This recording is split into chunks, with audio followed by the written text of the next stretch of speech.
Padre eterno, en el nombre poderoso de Jesús, Dios amado, queremos agradecerte por tu amor y misericordia. Gracias por la salud, por la vida. Te rogamos ahora que en esta parte, Dios mío, del culto, tu palabra nos enseñe, nos exhorte, nos instruya, nos redarguya, Dios eterno, y que nos enseñe a valorar el mensaje de tu palabra, sabiendo que tu palabra, Dios eterno, es verdad, y esa palabra penetra profundamente en el corazón y cambia y transforma las vidas. En tus manos está este tiempo. Pido que tu Espíritu Santo obre en nuestro corazón, abra nuestra mente y nos dé la sabiduría de lo alto para recibir el mensaje y el rema de tu palabra. En el nombre de Jesús, amén y amén. Den un fuerte aplauso al Señor. Gloria sea su nombre, amén. Bien, el título ¿verdad? Aquí el Espíritu Santo le pone a este mensaje, de enseñanza, es buscando la respuesta en el lugar equivocado. Le voy a repetir, buscando la respuesta en el lugar equivocado. ¿Cuántos hemos, verdad, en algún problema ido a buscar la respuesta y nos hemos encontrado que no ha sido el consejo adecuado porque realmente fuimos al lugar que no era el correcto? Sí nos ha pasado, ¿verdad? ¿Sí o no? Ahora mire, todos tenemos problemas. Lo que más tenemos es problemas, ¿sí o no? Lo que más tenemos es problemas. Solamente ya las personas que van a la tumba, ¿verdad? Se podría decir que en esta vida, al menos en esta vida, ya no tienen problemas. Si es cristiano o si abrió su corazón a Jesús, gloria a Dios, partió con el Señor, ¿verdad? Pero si no es creyente, o era falso también, porque hay gente que parece y no es, o era falso, bueno, tendrá problemas por la eternidad, porque el infierno, ¿verdad?, está hecho o creado para aquellos que no han depositado su confianza en el Señor. Por eso es que la muerte vicaria de Cristo se transforma en el único medio de salvación para el ser humano. Pero en sí, en esta vida, todos tenemos problemas, todos, absolutamente todos. Alguien diría inclusive, bueno, los bebés no tienen problemas. No, los niños también tienen problemas. Porque si se encuentran con una madre, o si tienen lamentablemente una madre que no es tan madre, ¿verdad? Sino que puede ser cualquier cosa menos madre, entonces van a tener problemas. No va a haber quien los alimente adecuadamente, ni quien los cuide adecuadamente. Si tienen un padre que no es tan padre, sino que es cualquier persona, menos padre, van a tener, ¿verdad?, como papá a una persona que no les provee, que no los ayuda, que no los aconseja, que no los instruye adecuadamente. Y por lo tanto, aunque a pesar de que no tengan conciencia de la gravedad del problema futuro, sí tienen problemas. ¿Cuántos más nosotros los adultos, verdad? ¿Cuántos más nosotros los adultos? Entonces, problemas van a existir. De lo que podemos estar seguros es de que siempre tendremos problemas. Eso sí estamos seguros. Amén, hermano. ¿Sí? Y si no los tiene, bueno, pronto los tendrá. Porque así dice la palabra. En el mundo tendréis aflicción. O sea, las aflicciones son parte normal, vienen dentro del paquete de la vida. Hubiésemos querido que no fuese así, ¿sí o no? ¿Quién no quisiera no quisiera tener problemas? No quiero problemas. Me refiero a ningún tipo de índole, ¿verdad? De familiar, conyugal, económico, de corazón, qué sé yo, ¿verdad? O sea, quisiéramos que no tener ningún tipo de inconveniente, pero no es así, no es así. Tristemente, nos toca pasar muchas veces por una enfermedad, por el valle de sombras y de muerte, muchas veces nos toca pasar por crisis económica, muchas veces nos tocará pasar por crisis familiares, por los hijos, por el esposo, por la esposa, qué sé yo, ¿verdad? Crisis de problemas entre familia, entre hermanos, crisis de problemas en la iglesia, entre hermanos de la iglesia, y qué sé yo, ¿verdad? Pero siempre, siempre vamos a estar en constante agitación en cuanto, ¿verdad?, al caminar en este mundo. Amén, hermano. ¿Sí? Entonces, bueno, la historia de este hombre llamado Ocosías, quizás no era una historia muy diferente en cuanto a los problemas que él debió, de cierta manera, tomar muy en cuenta para reconocer o por saber a quién conducirse o a quién ir cuando estos problemas afloren en su vida. Y nada garantiza realmente que se trunque de cierta manera la felicidad o el gozo que podemos tener en ciertas circunstancias de la vida. Porque muchas veces pensamos nosotros que la prosperidad, por ejemplo, o el tener bienes, ¿verdad?, traen felicidad a nuestra vida, cuando si bien es cierto, traen de cierta manera cierta comodidad, pero eso no implica que una persona que tenga poder económico no tenga problemas. ¿Sí? Eso no quiere decir que lo libre de problemas. Si fuese así, ¿verdad? Hay muchas personas que tienen fama, tienen éxito, tienen dinero y terminan suicidándose. ¿Sí? ¿No? Terminan suicidándose.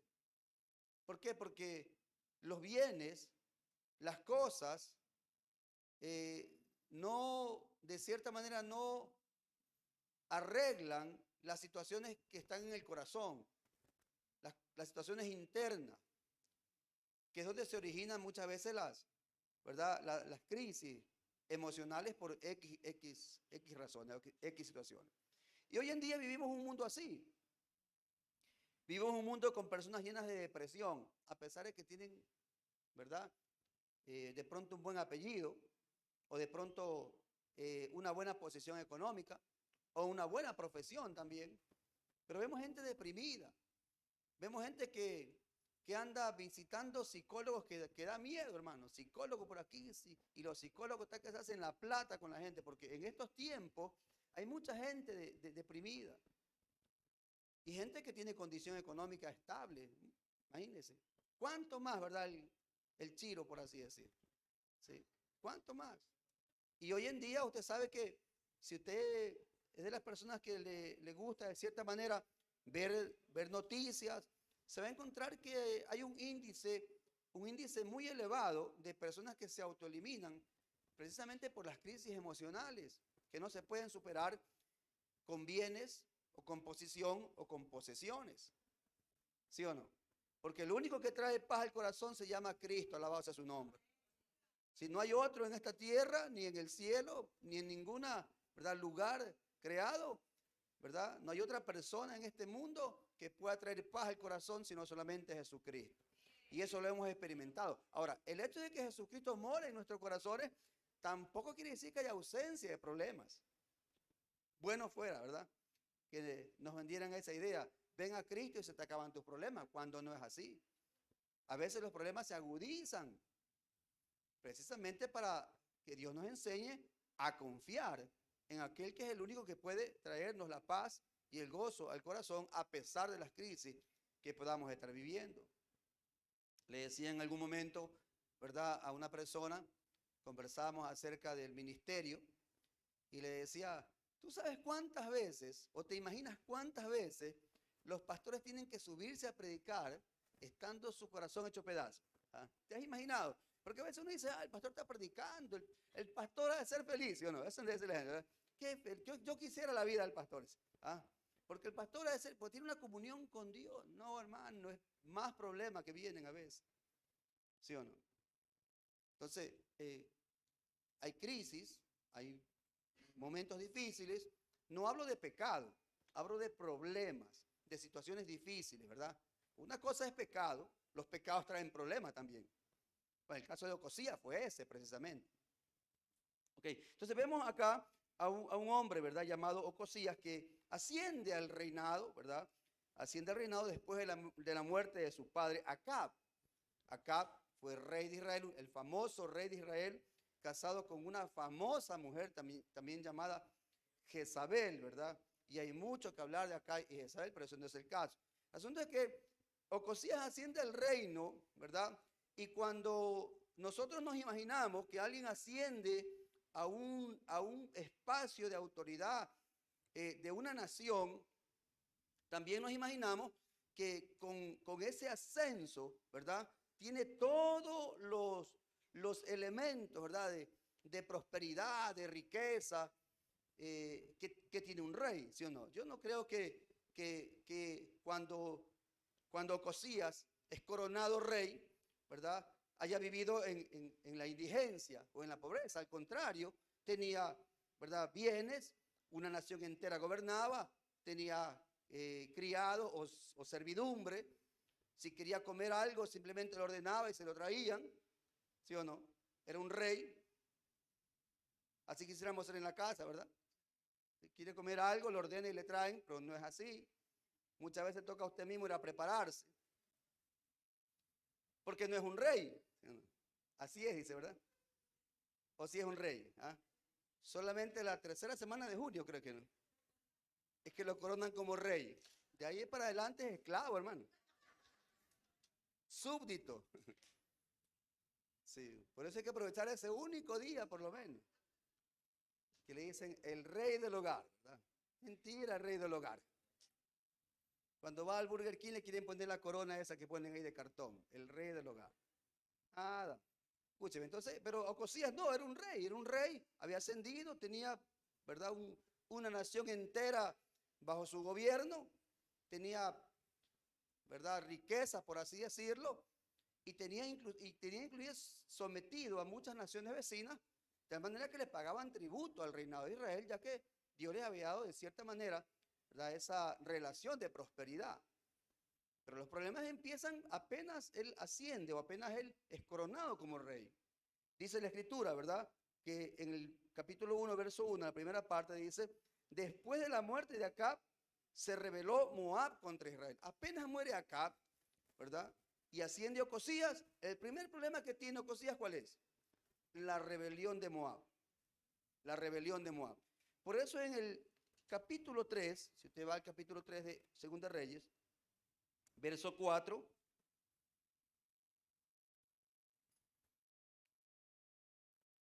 3:4 dice, entonces Mesa, rey de Moab, era propietario de ganados y pagaba al rey de Israel 100,000 corderos y 100,000 carneros con sus vellones.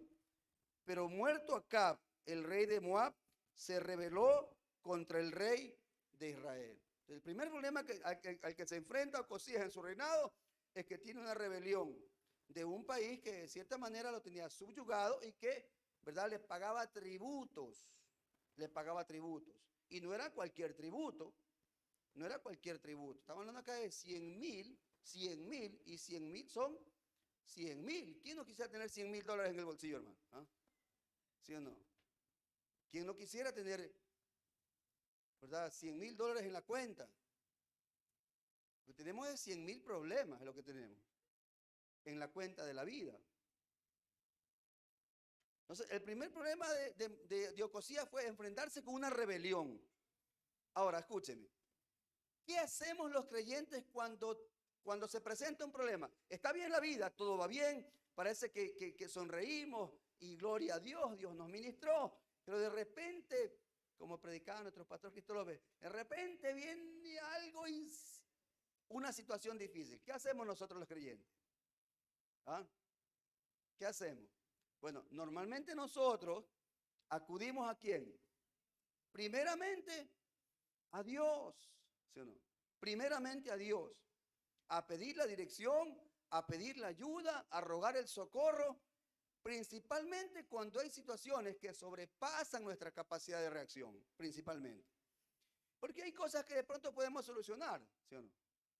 Puede ser, aunque yo creo que en todo, los creyentes en todo deben tomar en cuenta a Dios. Pero cuando hay cosas que no podemos solucionar, como por ejemplo una enfermedad terminal, viene un diagnóstico médico y le dice, usted tiene un cáncer con metástasis. Y le cae eso como un balde de agua fría, ¿sí o no? Cuando dan ese tipo de noticias que impactan la vida de una persona, sabiendo que la muerte prácticamente lo está rodeando. Cuando yo tenía 33 años, 32, iba a cumplir 33, mi mamá tenía 53 años, una mujer joven todavía, 53 años. Tengo 55, o sea, estamos hablando de más o menos una relación de edad. Una mujer llena de vida, de salud, ¿verdad? Aparentemente. Un día cayó con fiebre, una fiebre. La llevé al hospital naval y le dijeron que tenía la vesícula, que por esa causa era su fiebre, la vesícula, y le iban a operar. Se preparó la operación para hacerle esa laparoscopía, creo que se llama, ¿verdad? Bueno, no sé mucho esos términos. Se preparó esa operación. Era una operación sencilla. El doctor dijo media hora y está afuera. No es nada difícil, principalmente porque, ¿verdad? No es que había una situación de riesgo o contaminación que podría generar una pancreatitis y nada por el estilo. Una vesícula, una operación aparentemente sencilla, de 30 a 45 minutos y estaba afuera. El asunto es que llegó al hospital caminando conmigo, ingresó, ¿verdad? Ya le dieron su habitación, a la tarde ya la prepararon, entró al quirófano, recuerdo que más o menos eran las 3 de la tarde cuando entró al quirófano.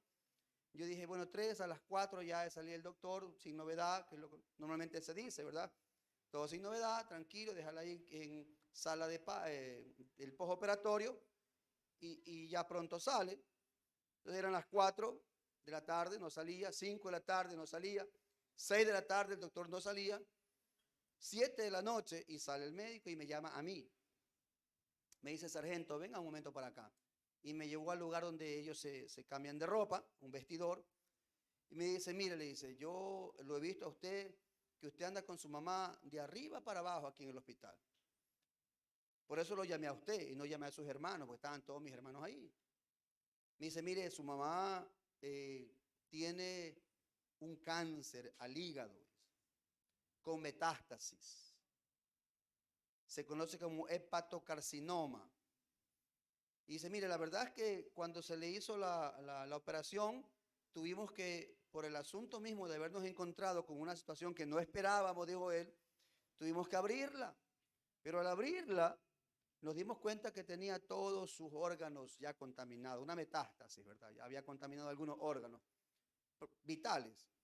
Entonces lo que hicimos ya fue cerrarla y la verdad es que ya 3 meses de vida, según las estadísticas, es lo que prácticamente le queda a su mamá. Entonces, imagínate una mujer que entra a 53 años caminando, contenta, riendo, chisteando, porque mi mamá era bien alegre, y de repente recibir ese impacto de esa noticia. Yo no era creyente.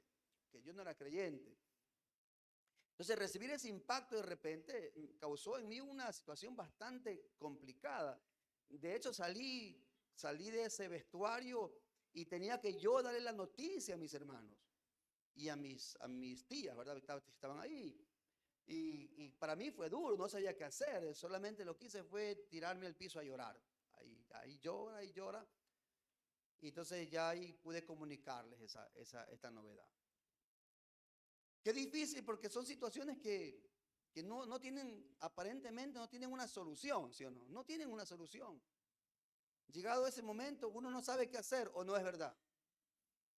Los que no son creyentes, como yo que no era creyente, vienen cualquier tipo de soluciones. Y vienen hartas, no que darle la hierba ni sé cuánto, que darle el jugo de qué sé yo, ¿verdad? O si no, vamos a Santo Domingo, porque allá en Santo Domingo lo van a sanar. Y bueno, y una serie de información que viene a uno. Y muchos recurren a ese tipo de prácticas. Muchos recurren a ese tipo de prácticas. Para los que nacieron de nuevo ya cuando fueron adultos, casados y con hijos ya teniendo hijos, saben que una de las cosas que hacían nuestros abuelos o nuestras madres mismos, de que cuando un hijo se enfermaba y no le pasaba la fiebre, ni con medicina, ni con nada, entonces venía por ahí la vecina, la que todo lo ve, ¿sí o no? La que todo lo sabe, y le dice, tu hijo está ojeado. ¿Quién lo visitó? No, vino un amigo, ese lo oyó. Y claro, y lo oyó porque tú no le pusiste esa cinta roja que se le ponen a los bebés. ¿Cómo se llama eso? ¿Cómo? Cabalonga, ya. ¿Sí ve? Que sí sabe. Entonces, eso supuestamente es para que cualquier persona que venga, se venga con los poderes de rayos X de Superman, no le afecte a los niños, ¿sí o no? ¿Cuánto le pusieron cabalonga a sus hijos? En la ignorancia uno hace muchas cosas. Por creencias, ¿verdad? Que no tienen ningún tipo de fundamento.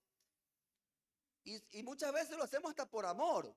¿Por qué? Porque amamos a nuestros hijos y lo que menos queremos nosotros los padres es que sus hijos se enfermen. Eso no es verdad.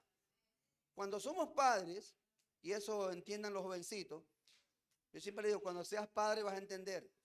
Cuando tengas hijos, ahí recién vas a entender. Ahorita no lo entiendes. Cuando tú tengas tus hijos, ahí vas a entender. Cuando uno es padre y ve a su hijo enfermo, uno quiere quedarse en el lugar del hijo. Porque no soporta a veces, ¿verdad? Ver a un hijo enfermo, con fiebre o con una situación difícil. Imagínense usted cuántos padres en Solca están abajo que no lo dejan ni entrar y lloran día y noche ahí pidiendo y rogando y orando y encomendándose a quien sea. Porque en la desesperación, ¿qué hace uno cuando está desesperado? Sin ser creyente me refiero. A pesar de que tristemente hay algunos hermanos que también recurren a prácticas que son dignas, ¿verdad?, de censurar. También recurren a prácticas. Parece mentira que esto sucede en el pueblo de Dios. ¿Cuántos fueron a clamor al Puyo? En alguna ocasión nos invitaron a un clamor en el Puyo, a la Shell, en la Shell. Y llegando allá a la Shell, en la iglesia había las lanzas ahí de los indígenas, las lanzas, había bastantes figuras de la cultura oriental, pero que todos hacían honor a la Pachamama. ¿Sí? Entonces, para algunos es inofensivo, pero para el creyente verdadero, usted sabe que eso es idolatría y abominación para nuestro Dios. ¿Cuántos dicen amén? Entonces llegó, no sé si fue mi pastor Navarro que predicó, les dio una de verdad, hermano, una latiguiza, que la siguiente vez que fuimos ya no había nada en esa iglesia, todos habían sacado. Por lo menos entendieron, ¿sí? Entendieron. Sí, por eso digo, hay creyentes que aún recurren a prácticas, ¿sí?, a prácticas censurables. Lo hizo Saúl, por ejemplo. Saúl, como no, ¿verdad?, no le habló el Señor ni por Urín, ni Tumín, ni por profeta, ni por nada, ¿verdad? Y en lugar de esperar y humillarse a Dios, que era lo correcto, fue a buscar a una necromántica para saber si es que iba o no iba a derrotar a sus enemigos. Imagínense. O sea, también los creyentes muchas veces recurren, que no están bien arraigados o cimentados en la palabra del Señor, recurren a cierto tipo de prácticas que son censurables y que son abominables a nuestro Dios. Entonces les repito, cuando uno tiene ese tipo de crisis, puede, y en la mente le vienen cualquier tipo de cosas. Bueno, mamá falleció, es verdad, pero yo siempre he dicho gracias a Dios por ella, porque se fue con el Señor. Pero si no fuera por ese remesón, por ese problema que sucedió en mi vida, yo no hubiera buscado al Señor. O sea, Dios utilizó un problema, una crisis, para que mi persona busque al Señor. Porque estando en esa crisis, Dios envió a una persona, a mi cuñada, la hermana Nidia, ella era creyente. Dios envió a una persona para decirme, vamos a la iglesia, me dijo, para orar por tu mamá. Y como yo había escuchado que los evangélicos cuando oraban la gente se sanaba, yo dije, vamos pues, ¿qué de malo hay? ¿Sí o no? Si a la iglesia católica no iba, vamos por lo menos a ver qué pasa. Y me fui confiando en realidad, me fui confiando. Me fui con fe porque amaba profundamente a mi mamá. Y recuerdo que ese día que yo fui, yo esperaba que el pastor predicara un mensaje acerca de la sanidad y Dios está contigo, siervo, el Señor te ha llamado, qué sé yo, todas esas cosas que a veces nos dicen y nos llenan de ilusión a veces la cabeza, ¿verdad? Nada, un mensaje que me peló ese pastor. Y yo que me creía buen padre, era un padre pésimo. Que me creía buen marido, era el peor esposo. Que me creía un buen trabajador, porque sacaba pecho, que yo era un hombre, nada, también caí me peló ahí. Yo lo que recuerdo es que estaba frente llorando como un bebé ahí, pidiéndole perdón a Dios. Nada de sanidad ni nada. Ese día me convertí al Señor. Pero a través de eso, ¿verdad?, Dios usó para poder también que mamá y papá lleguen al Evangelio. Gloria sea al Señor, porque así dice su palabra. Cree en el Señor Jesucristo y serán salvos tú y tu casa. Por eso nunca dude de la palabra de Dios. Créale hasta el final. Pero Señor, ya se va a morir mi papá. Créale que al final reciba a Cristo. Alabado sea su nombre. Y se lo testifico Porque mi papá murió al siguiente año. Mi papá murió al siguiente año de que falleció mi mamá. Mi papá era un albañil, un hombre vino del campo, no sabía leer ni escribir. Mi papá no sabía leer ni escribir. Y él era ese tipo de padres que nunca permitía que un hijo le enseñe al padre. No, era bien reacio en ese sentido. Porque nosotros le quisimos enseñar a que lea, ¿sí? Porque el universo lo leía al revés. A que lea. Y él no se dejó. No. Aquí los hijos no le enseñan a los padres le enseñan a los hijos. Así que vamos a batir mezcla. Me enseñó a batir mezcla, a hacer concreto y todas esas cosas me enseñó. Pero mi papá era una persona de Loja que adoraba a la Virgen del Cisne. De hecho, en la sala de mi casa había un cuadro de más o menos unos 2,40 metros por unos 2 metros de ancho de la Virgen del Cisne. O sea, era un papel tapiz con la Virgen del Cisne. Y ahí hacíamos, nos arrodillábamos, ahí orábamos, ¿verdad? Ahí rezábamos, porque orar no sabe. Rezábamos ahí cuando nos portábamos mal. Cuando nos portábamos mal, tenemos que irnos a arrodillar allá a la Virgen. Y si nos portábamos más mal, nos poníamos ahí o tapilla. Así, ahí arrodillados. Y ahora los muchachos, vamos a la iglesia, no quieren venir. Antes era arrodíllate con tapilla y no te levantes. ¿Sí o no que era así? ¿Ah? Y cuando estábamos ociosos en la casa, cuando estábamos ociosos sin hacer nada, porque nos levantaban a las 6 de la mañana, y si no te levantabas nos echaban agua. Y cuando estábamos ociosos, mi mamá tiraba una libra de arroz ya nos ponía a recoger granito por granito el arroz. Para que algo hagamos, hermano. Porque la mente ociosa es taller de Satanás, ¿sí o no? Mente ociosa, taller del diablo. Bueno, ¿a dónde quiero llegar? Que en la desesperación a veces uno recibe mucha información, pero porque no conocemos al verdadero Dios. Pero una vez que conocemos al verdadero Dios, ya no podemos caer en ese tipo de prácticas o de situaciones, ¿verdad? Que representan una abominación a nuestro Dios. Y Ocosías no era un hombre que desconocía de Dios. Si la nación de Israel estaba ahí, era porque Dios los había sacado de Egipto y esa historia no había pasado por alto para ellos. Tristemente se mezclaron con los dioses ajenos de las naciones paganas. Tristemente. Y esa fue la causa por la que, de cierta manera, Dios los disciplinó de muchas maneras. Entonces, en ese contexto, ¿verdad? Es que el primer problema de Ocosías fue la rebelión de Moab. El segundo problema de Ocosías, ¿cuál fue? ¿Ah? Que andaba distraído, como muchos, medio dormido, como muchos, y se cayó por la ventana de la casa. ¿Ah? Se cayó, no sé qué altura habrá sido, pero cuando se cayó, quedó manclenco, quedó desbaratado. Tanto es así, ¿verdad? Que él enfermó por esa caída y no podía levantarse. Y usted sabe que una persona que es el líder de una nación no sirve pues estando enfermo, ¿sí o no? No sirve. Y mucha gente comienza a tomar decisiones por él porque él no puede tomar decisiones por su enfermedad. Y eso sucede en la actualidad en muchas naciones. ¿Sí o no? ¿Estamos grabando? Sí. ¿Se ha visto a nuestro presidente cuando camina? ¿Sí o no?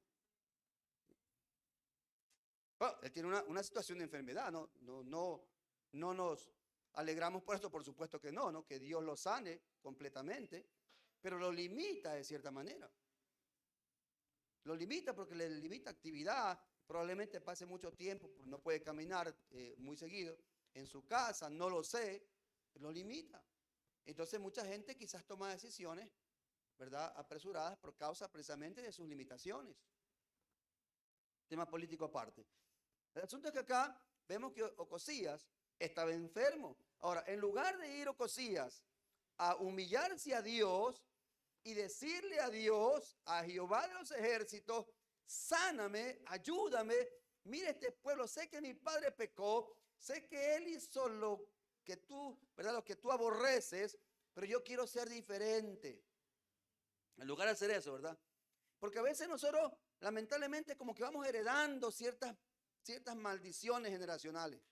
Pero cuando un creyente llega a Cristo, todo aquello que fue ancestral se anula, todas esas actas, decretos que nos eran contrarias son anuladas y somos nuevas criaturas en Cristo Jesús, alabado sea su nombre. Es decir, que a partir de que usted se convierte a Cristo, hay una nueva vida en su generación y en sus generaciones si su conversión es verdadera. Amén, hermano. Porque Dios aborrece a la tercera y cuarta generación, ¿verdad? De aquellos que se inclinan a otros dioses, pero no a los creyentes.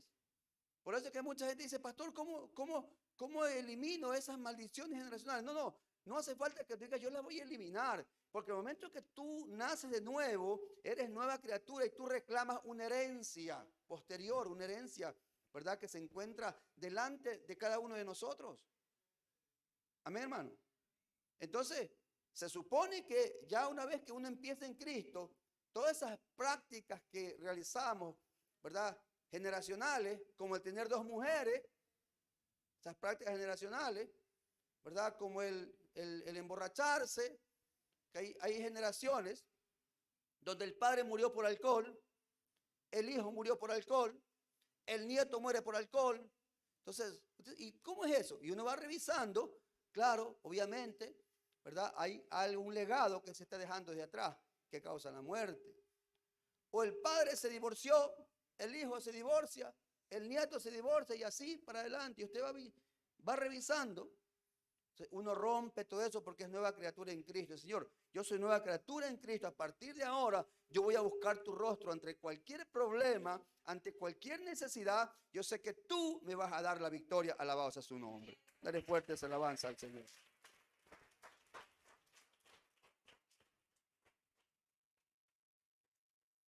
Entonces Ocosías, ¿verdad? Ocosías, en lugar de hacer eso, él hace algo terrible. Le dice a unos mensajeros, a unos siervos de él, le dicen que vayan a Ecrón a consultar a Baal Zebú, Dios de Ecrón, ¿verdad? A consultar a Baal Zebú. Baal Zebú es el dios de las moscas, el dios de las moscas. Dicen los historiadores que los profetas de Baal Zebú, ¿verdad? Hablaban o profetizaban cuando las moscas comenzaban a emitir el zumbido natural. Ahí hablaban y profetizaban. Así dice Baal Zebú, ¿verdad? De esa silla no te vas a levantar, más o menos así.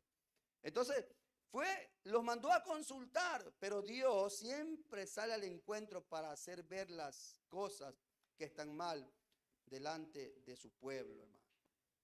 Entonces, número 1, el hombre tiene una tendencia en buscar la respuesta a sus problemas al lugar equivocado. Dios le dice, ¿verdad? A través del ángel de Jehová a Elías Tisbita. Ahora, Elías Tisbita siempre fue una piedra en el zapato para Acab, el padre de Ocosías. Y para Jezabel peor. Si lo mandó a matar, hermano. ¿Sí? Lo mandó a matar, lo mandó a perseguir. Y por eso es que Elías tuvo que huir después de tremenda victoria que Dios le dio, ¿verdad? Degollando a 450 y tantos profetas y tuvo que huir a meterse en una cueva porque le dio temor porque lo mandó a matar. Entonces, Elías Tisbita no era un desconocido en la historia de Israel, no era un desconocido. Era un profeta a quien le tenían temor porque la gente sabía, el pueblo sabía que Elías Tisbita era un profeta de Dios y lo reconocía. Y si usted lee el contexto de todo el capítulo 1, se va a dar cuenta que era verdad, porque Ocosías lo mandó a ver a Elías. Y lo mandó a ver no con un mensajero, lo mandó a ver con un capitán de 50 personas. Anda y tráelo, porque si usted ve que lo viene a ver la policía, que lo viene a ver amistosamente. ¿Ah? Cuando viene un abogado, de pronto, no, ya el abogado y tranza con el abogado. Pero si viene un policía, usted sabe que la cosa es seria. Peor si le caen los militares. ¿Ah? Te buscan ahí, no has pagado los alimentos, la pensión alimenticia. Entonces, ayúdeme, pastora, anda, arregla tu problema afuera. Amén, hermano. Entonces, Por eso es que si usted ve el contexto, usted va a darse cuenta que Elías no era desconocido. Y es Elías, ¿verdad?, el que es comisionado para decirle a estos mensajeros, para hacerles una pregunta a estos mensajeros y decirles, no hay Dios en Israel que vaya a consultar a Baal-Zebub, Dios de Cron, que no hay Dios en Israel. ¿Ah?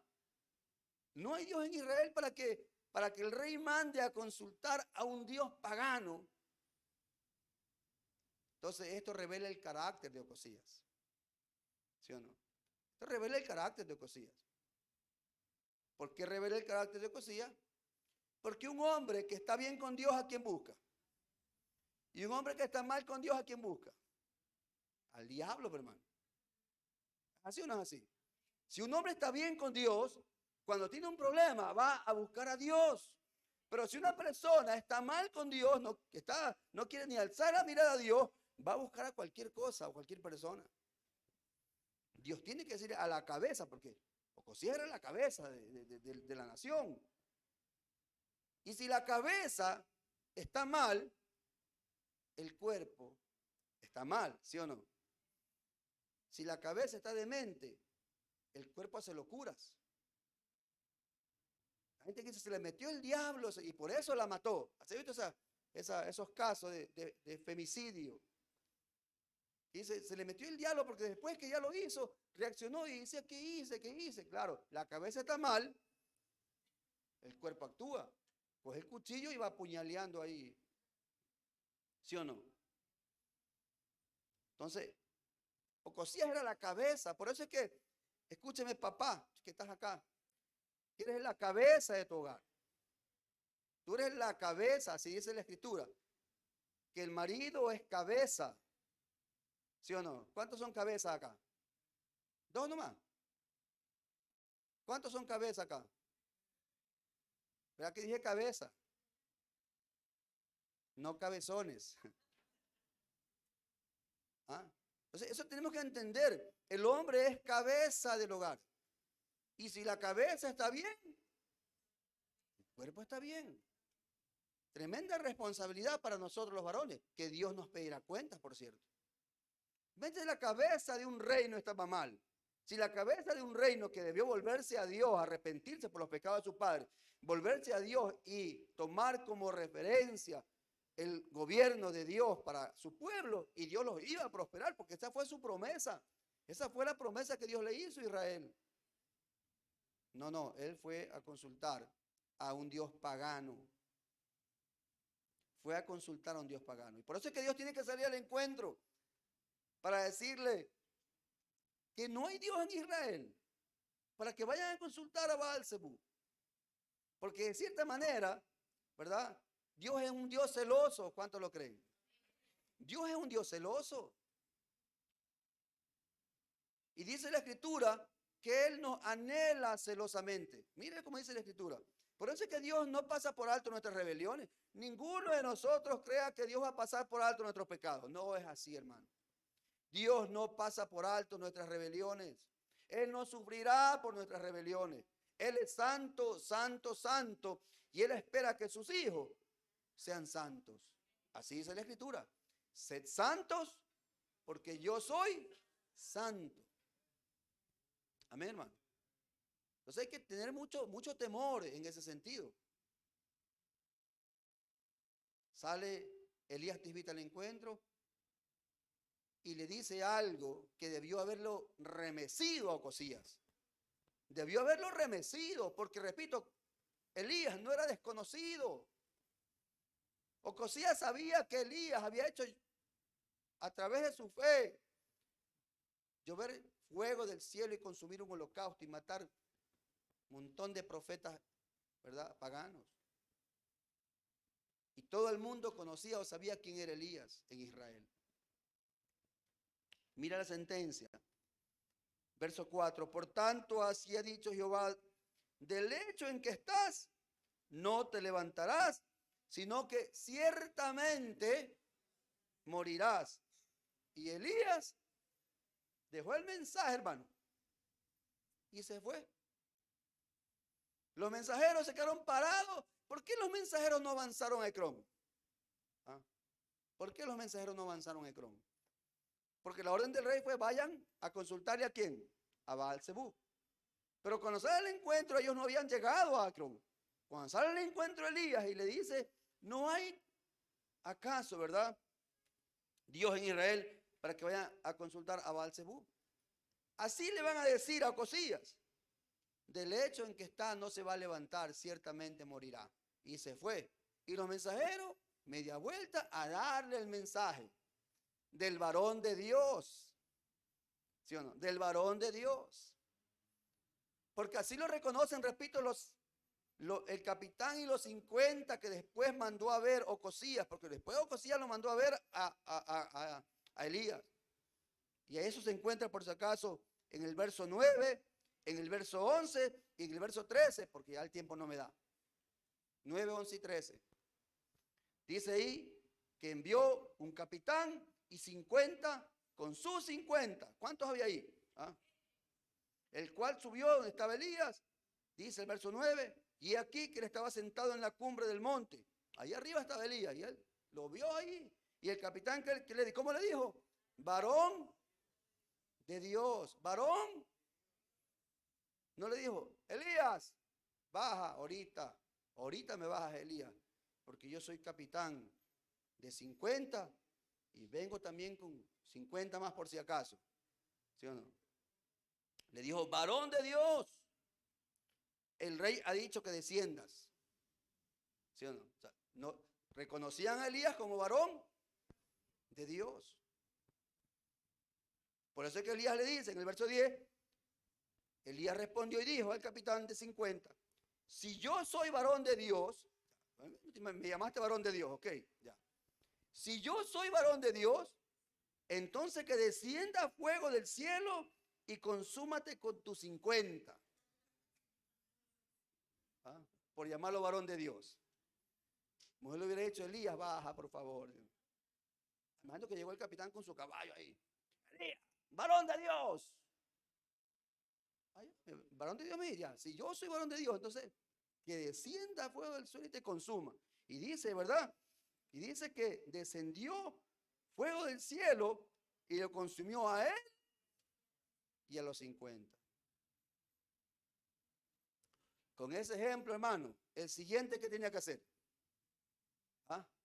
Porque como los consumió, el rey mandó otra comisión, otro general, otro capitán ahí. Quizás ya no era capitán, aquí dice capitán, pero al final ya era coronel, no lo sé, con más rango, ¿verdad? Mandó otro. Y el otro le dice lo mismo. En el verso 11 lo dice: varón de Dios, el rey ha dicho que desciendas pronto. Ah, está bien, varón de Dios me ha llamado. Entonces, otra vez, si me has llamado varón de Dios, y si yo soy varón de Dios, ¿cuántos son varones de Dios acá? ¿Ah? 4 nomás. Cuando la gente le diga hermano, entonces tú dices: si tú me dices hermano, es porque estás reconociendo que tengo un Dios en mi corazón. Eso más o menos quiere decir, ¿verdad? ¿Sí o no? Pero hay algunos que no le quieren decir ni hermano, o le ponen un apellido. ¿Sí? Hermano del diablo. O hermano diablo. ¿A cuánto han dicho hermano diablo? ¿Ah? ¿Y por qué tú crees que le dicen hermano diablo? Porque algo vieron que hizo mal, hermano. ¿Sí o no? Porque al final usted cogió una coima. Porque al final estafó a alguien.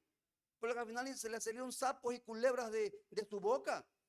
Porque al final, en lugar de hacer la paz, le torció la boca a su esposo. O porque al final el marido, que es varón de Dios, le da puñete a la mujer. O la insulta. Y los hijos dicen: mi papá cristiano. ¿Qué va a ser cristiano? Yo soy varón de Dios, varón de Dios. Varón del diablo. Porque un hombre de Dios actúa, camina, se viste, habla como un varón de Dios. Amén, hermano.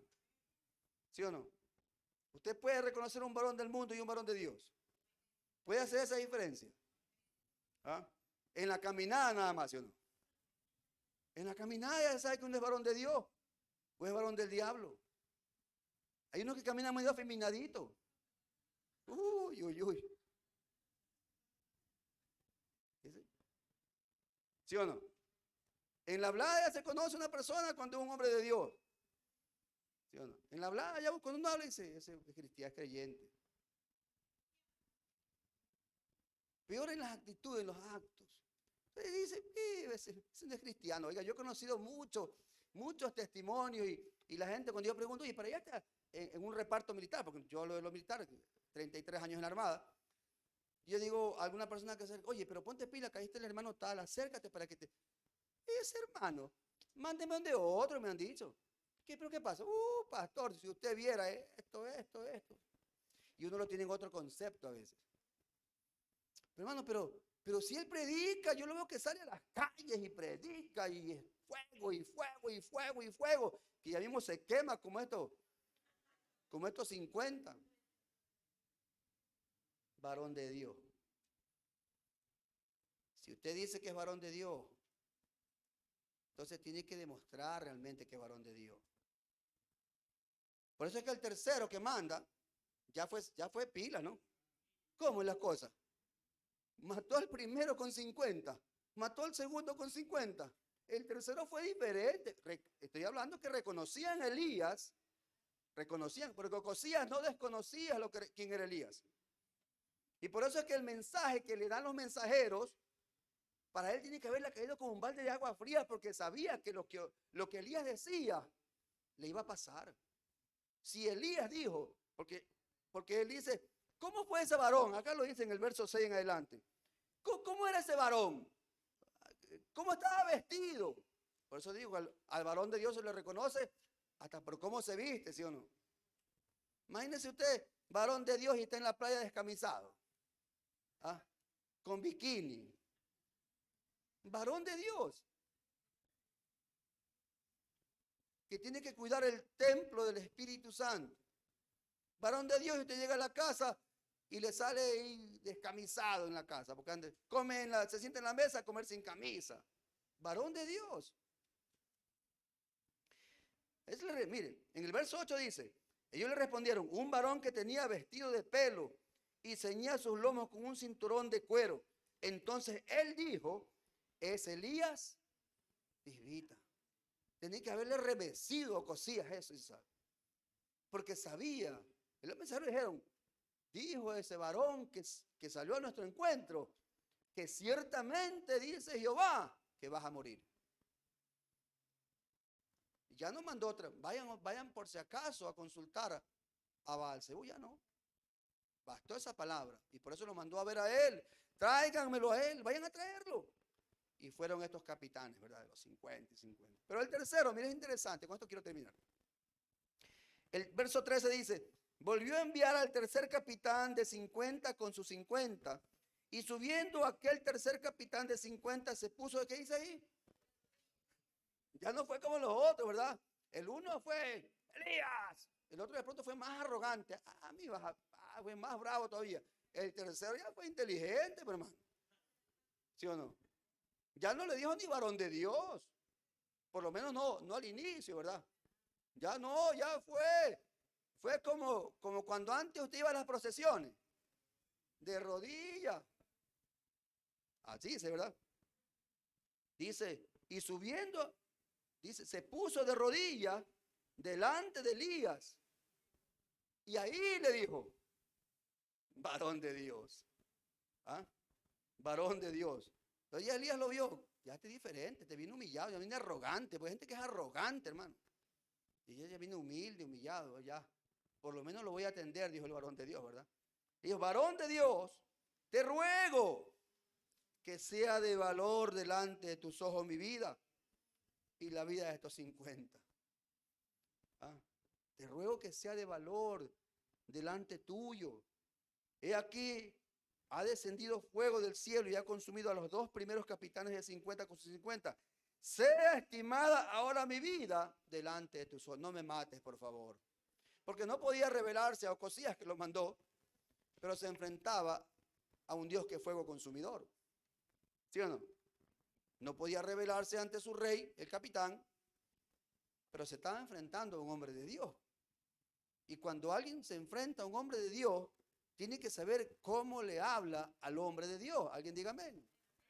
Hasta los ladrones, cuando saben que usted es un hombre de Dios, le tienen miedo. ¿Sí o no? ¿Sí o no que es así? Por muy arrebatado que usted sea o loco en el Señor, cuando el diablo reconoce que usted es un hombre de Dios, le tiene miedo. Le quiere robar y no le puede robar. Hasta le pide disculpas. Perdóneme, perdóneme. Y le va devolviendo y le va poniendo $10 más por si acaso. Para el bus. ¿Sí o no, Millón? Millón tiene que contar un testimonio, en algún momento lo contará. ¿Sí o no, mi hermana Nidia? ¿Ah? Nidia ahí se contaba que iba una hermana de una iglesia vecina, le pidió que la acompañe con... querían comprar una casa, estaban muy ilusionados y estaban buscando por el sector donde nosotros vivimos y habían visto un letrero y se fueron a pie para allá, se fueron caminando ya. Cuando llegaron a la casa, ya anotaron el número telefónico para llamar, pasa una moto, hermano. La moto se regresa y ya se regresa la moto, las vio, se fue, otra vez se regresa y ahora sí se parquea la moto. Se parquea la moto. Y estaba Nidia y la amiga, ¿no? Y la hermana. La moto se parquea, entonces se baja el de atrás y el que estaba en el volante le dice, quítale el teléfono, quítale el teléfono. Y se baja ese varón ya corriendo a amedrentarla. Y entonces Nidia le sale una palabra de esas que a veces en la casa también, ¿qué te pasa? Sí, a mí me vas a robar. ¿Ah? A mí, diablo, a mí me vas a robar. A mí el diablo no me roba en el nombre de Jesús. Y ese ladrón se queda ahí. Ahí se fue. Se subió a la moto y... Imagínense. Porque el diablo reconoce ¿a quién? Al varón de Dios. ¿Sí o no? Amén, hermano. Reconoce al varón de Dios. Entonces, mire, va adelante, te ruego, no me mates. Ahí recién Dios le dice, anda, anda, ahora sí anda. Y cuando fue, le llevó el mismo mensaje.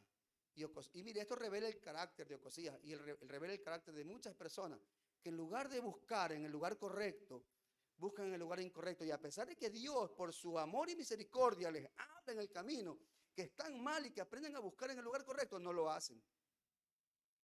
Porque dice el verso, mire, el verso número 16, después de que ya va con el varón, con el capitán, le dice, y le dijo al rey, así ha dicho Jehová, por cuanto enviaste mensajeros a consultar a Baal-Zebub, Dios de Cron, ¿no hay Dios en Israel para consultar en su palabra? No te levantarás, por tanto, del lecho en que estás, sino que de cierto morirás. Pero había muerto ya.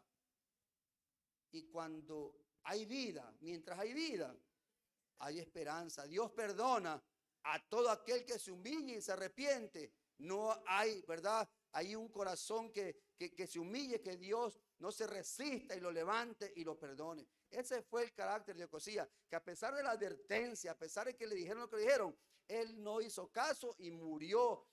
Definitivamente murió y murió lastimosamente alejado de Dios. Así hay mucha gente, tristemente, que por mucho que Dios les habla y les habla y les habla, cierran su corazón porque no quieren reconocer al único Dios eterno, al único Dios real, al Rey de Reyes y Señor de Señores, al Alfa y la Omega, al principio y el fin, al que es y que era y que ha de venir. Alabado sea su nombre. Póngase de pie. Póngase sobre sus pies. Gloria sea al Señor. Vamos a orar. Gloria a Dios. Cierre sus ojitos. Usted sabe que hay una sola manera por la cual a Dios le plació salvar a los hombres. Y esa es a través de la locura de la predicación. No hay otra manera. No tiene que hacer uno nada, ni arrodillarse y caminar 3 cuadras de rodillas. No. Hay una sola manera. Escucha el mensaje, el Espíritu Santo toca el corazón, te inyecta fe para que creas y tomes una decisión. Si tú lo haces, serás salvo. Si no lo haces, te irás, ¿verdad?, en la misma condición que llegaste, es decir, condenado. Por lo tanto, yo quisiera pedirle, no sé si mi estimada jovencita deseas entregarle tu corazón a Jesús esta mañana. Tu decisión es, yo solo te animo a que lo hagas esta mañana, ¿sí? Ven conmigo para acá, ven, haz una oración conmigo, ayúdala a pasar acá. Ven, no tengas temor. Ven, hija, ven. Ven, que Cristo te ama.